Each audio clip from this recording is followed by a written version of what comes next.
Hey guys, my name is Billy Wink. I'm with HP Auto, and today we're going to talk about a pretty sweet car. This is a 2017 911 Endurance Racing Edition. There's only 73 of these cars in America, so when we got this car as a trade-in, I figured we'd have to do a video and just kind of talk about all the cool things on this car and just share it with you guys. This thing is essentially a Carrera S. So 3-liter twin turbo, 420 horsepower at 6,500. 368 foot-pounds of torque from 1700 to 1500. So that's super linear torque on this car, as you know, with the turbo engines. It does 0 to 60 in 3.7 seconds if you have a PDK with Sport Chrono, which they all have Sport Chrono. 0 to 60 in 4 seconds if it's a 7-speed manual. And like I said previously, there's only 73 of these in America. So a couple of things about the exterior of this car, and as you probably noticed if you've looked at one of these cars, is it is missing the livery here. But standard, this car should have a 919 Spider inspired livery, which it does have it on the side, and it should state Porsche Intelligence Performance and have this whole livery over the top. The standard colors are white, guards red, and black for this car. All of these come standard with gloss black wheels as well, and the sunroof on the exterior. So those are all standard options on the Racing Edition. Alright, so some of the things that are unique to this car is the steering wheel. So the steering wheel has the red stripe at 12 o'clock. Comes standard with the red belts. Porsche crest. It's a full leather package, and then this is pretty unique right here. So if you look, it is Endurance Racing Edition, which is embossed into the carbon there, and then also the illuminated carbon door sills.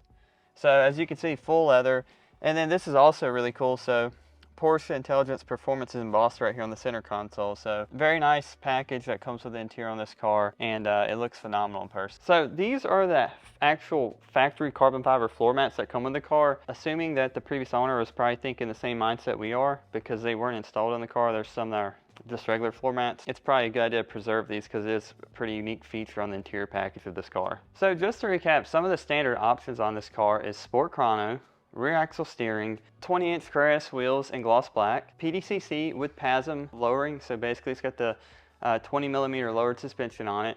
It's got the headlights in black with the PDLS Plus, and then it's got the sport design mirrors, the standard carbon package with the custom door seals and the custom embossing on the carbon on the cup holder tray. And then the center console lid has Porsche Intelligence Performance embossed into it. It's got the carbon fiber floor mat, the GT Sport steering wheel with the red marking at 12 o'clock. It's got obviously the carbon fiber interior package that we talked about, the seat belts and guards red, black tachometer, and electric slide sunroof, and then park assist front and rear. And those are pretty much the standard options on this car, and then obviously the livery, which is missing from this car. So that's standard on all of the Endurance Racing Edition 911.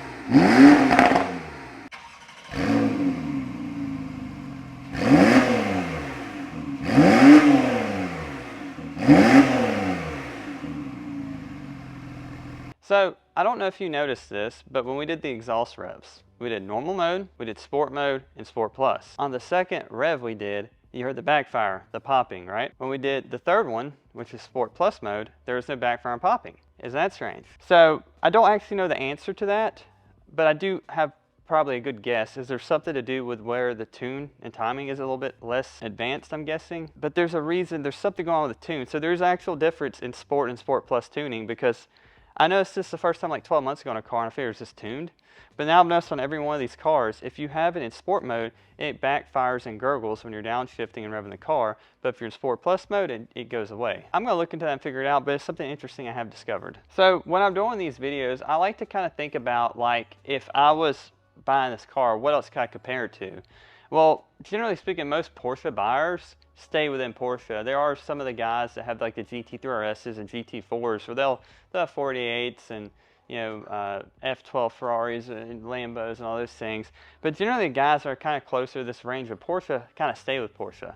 So the closest thing I could compare this car to is a 4.0 GTS and is in a Cayman, and then like a 991.2 Carrera. Obviously, there's a big price tag difference, but if you're looking at this car and compare it to a 991.2 Carrera, you know, the last car like this transacted for $120,000. If you're looking at comparable 2017 Carrera, you're probably looking at 20 to 30 grand less unless it's significantly optioned higher. They're same performance-wise except for the standard options. So what would the comparison be? Well, you can get the same car for a lot less money, and obviously it's not going to be quite as exclusive, but you're in a very similar car, but it's going to have the same standard options.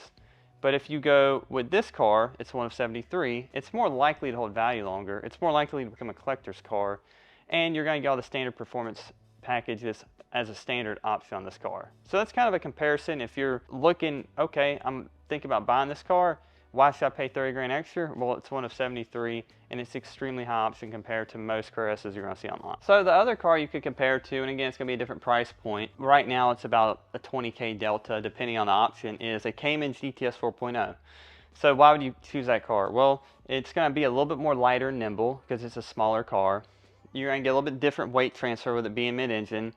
You're going to have similar performance, but not quite, because you're going to have about 395 horsepower with the 4.0. But it's going to give you a different feel. So that's a car that someone may consider when looking at should they buy this car. The thing about the 4.0 GTS is if you actually compare that to the 981 and 718, a lot of them are a lot lower options because the price point is significantly higher than what it used to be on a Cayman GTS.